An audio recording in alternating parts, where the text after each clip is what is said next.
Sebastian, what inspired you to write 3 of your novels, including Birdsong, in wartime France? It was a sequence of accidents, really, a sequence of happy accidents. I didn't find that I could write convincingly about the world I lived in, really, which was the London at that point of the 1980s. And you'd spent a bit of time in France? I'd spent a bit of time there as a student, and I had friends, and I mean, I visited pretty often, but I didn't have any sort of, family or anything. I didn't have any profound connections with it. But I found when I drove around southern, indeed northern England, that I just thought, well, there's a lot of ring roads and a lot of shops. Whereas if I went to France and drove off the main roads into the small roads in the countryside, I found that I was filled with ideas, basically, for stories, but more than stories, but ideas and themes about what's happened, what's going on, what sort of people are we, and how did we get to where we are historically. So basically, I went to France because it inspired me in a way that England didn't. And then when I got there, I wanted to write something set in the past because I want the main dilemma in the first book I set there, The Girl at the Lion d'Or, I thought would be more poignant if it was set back in time a little bit, when social forms were slightly more restrictive.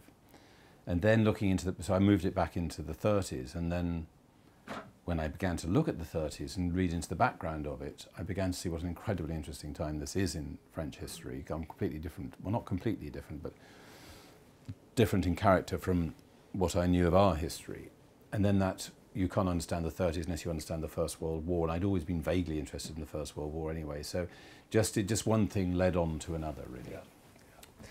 How much did you base Birdsong on true stories, on stories that you'd heard, actual things? Birdsong isn't based on any true story or collection of papers or one man's war or anything like that. I've variously read in newspapers people authoritatively saying that it was based on my grandfather's experience or a cache of letters I found. It was absolutely not true. I made it up. Because of course your grandfather was a hero in the... Well, my grandfather was my mother's father fought in the First World War. I don't really know what he did. He wasn't in the sort of I think he was in a sort of trench repair outfit, actually. He joined the Artist Rifles, and I think they was it called a pioneer outfit? I'm not entirely sure. He was near the front line, but I don't think he actually sort of went over the top at any given point. And as far as heroism is concerned, I mean, I don't think so at all. Though he was a big, brave, strong chap, actually. But no, what interested me about that war was what it told us about what kind of creatures we are. And obviously, we've been thinking a lot about that this year with the centenary. But no humans before had means of sort of limitless killing put in their hands, and the question then arose, what are you going to do with it? And the answer was that there was no end to what they would do with it. And this, I think, has taken a long time to really digest. I'm not quite sure we've digested it yet. I mean, it's true that at the Battle of the Somme, some of the German machine gunners who activated their machine guns with a click of the heel of the hand like that, and it would then just spray over its field of fire, and then it would click back the other way. Towards the early afternoon, they just stopped. And there were some mutinies in 1917, as we know, but they were pretty contained, actually. And I think, in my view, the fallout, the sort of philosophical fallout of the First World War went on throughout the 20th century, and it's simply that Europe, this continent, which Freud believed and all Europeans believed, had it fallen to Europe to sort of lead the way for the human race through its great civilization, medicines, discoveries, art, literature, music, and so on. And it had now shown itself to be actually the most barbarous continent in the world, and it had shown Homo sapiens not to be all little Mozarts and Shakespeares, but actually to be lower than the animals around them on the Western Front. And I think really what happened in 1418, which taken a long time to really comprehend, was that it legitimized a view of individual human life as expendable and essentially worthless. And presumably, as you wrote, you came stronger and stronger to this view as you were developing your story. Yeah, I don't think you.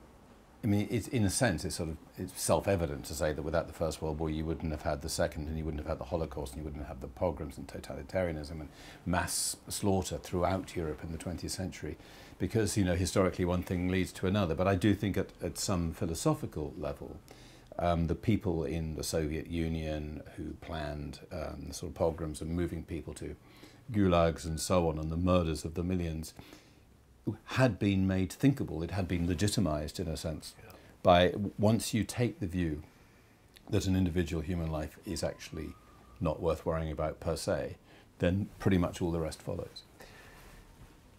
I'm not quite sure how to phrase this, but in conceiving Birdsong, did you think of it initially as a love story against the background of the First World War, or the First World War with, as it were, the love story as part of it? Was it a sort of contrast, or how did you see it? No, well, the war came first. It was always going to be a book about the war. But I was also, I'd always been interested in places and how places acquired their character and their reputation and their resonance through what had happened in them. But, you know, the Somme was once a peaceful river that flowed through Picardy, and Hiroshima was a busy commercial port where nothing had ever much happened apart from... And you capture that very, very well at the beginning. So yeah, I just wanted to show that what this was like before the sort of Holocaust engulfed it. And then I thought, well, one of the themes of the book, of Birdsong, was originally entitled How Far Can You Go? Because that is the sort of the big theme of the book, though I never seriously considered using that as a title. Another possible title was Flesh and Blood, because it's a lot about the limits of the body, what people can endure, what is the dignity, if any, of a human body. So I thought if we're going to have a war, the main section of the book is going to be in war, then the peacetime bit should look at how far you can go and how far bodies can go in whatever the peacetime equivalent of war is, which is presumably romantic sexual love. So the reason that that early part of the book is quite physically extreme is because it's sort of supposed to be pushing at the boundaries of... It wouldn't have worked for me had it been a very sort of polite, romantic affair. So it's pushing at the boundaries of human experience and feeling. That's the idea, yeah. It has to be extreme. And then you have this pushing at the other extreme when you get into the awfulness of the war. And does one, yes, and how are these two related? I mean, it's all really about sort of what kind of thing is Homo sapiens. Yeah. Did you feel it was a cathartic experience writing it? Did you feel you'd laid something to rest when you finished?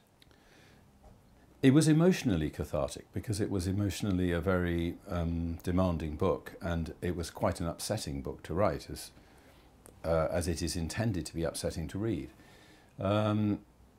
So I felt actually incredibly happy when I finished it, because any sort of knots of unresolved emotion that I'd been feeling for whatever purpose at that time, was everything sort of purged. But I don't know that with a book you ever feel that you've sort of answered a question for all time. And you know, there's always, your book must be the best it can be, but it's not the final word about anything. And you know, I've thought a lot more about this war, and I wouldn't really approach it in the same way now. I'm glad I did it that way, very, very over the top, direct, operatic way, but I wouldn't do it that way again. You and I are of a generation whose grandfathers and fathers fought terrible wars. Do you ever feel a slight feeling of, I've talked to Robert Harris about this, but a slight feeling of guilt that you didn't have to fight in a war like that? I wouldn't say I felt guilt. I feel gratitude. I feel I got away with it. But of course, you do wonder how you would have fared. And you know, I regret not having had that experience, as long as it was a sort of okay experience. I don't think I wouldn't have wanted to be on the Burma Railroad, and I wouldn't have wanted. My father was on the Burma Railroad. I wouldn't have wanted. If I could be guaranteed not to be there, not to be a sort of in Auschwitz, as happened to some soldiers, and so on. But a sort of good war of movement with comradeship, knowing other people in the infantry, couple of minor wounds. I mean, again, of course, it depends what age this happens to you. I mean, I think at 18, 19, 20, I would have been okay with it. But maybe by the age of 30 I was a bit sort of neurotic, and I might have been a very, very bad soldier, so thank God anyway. You did. Mm.